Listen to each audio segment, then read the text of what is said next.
try this recipe using just one chicken breast. Let's start our recipe by cutting one chicken breast into strips, then dice them.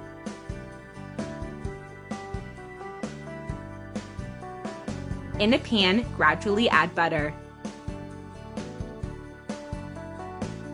Then add the chicken and pan fry it until it turns golden. This is a very budget-friendly and delicious recipe. It is a perfect option for lunch. You're gonna love it.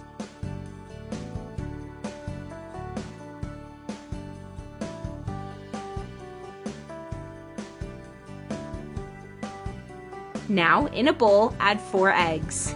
Write me in the comments where you're watching us from, so that I can personally thank you for keep on following us. We'd love to know.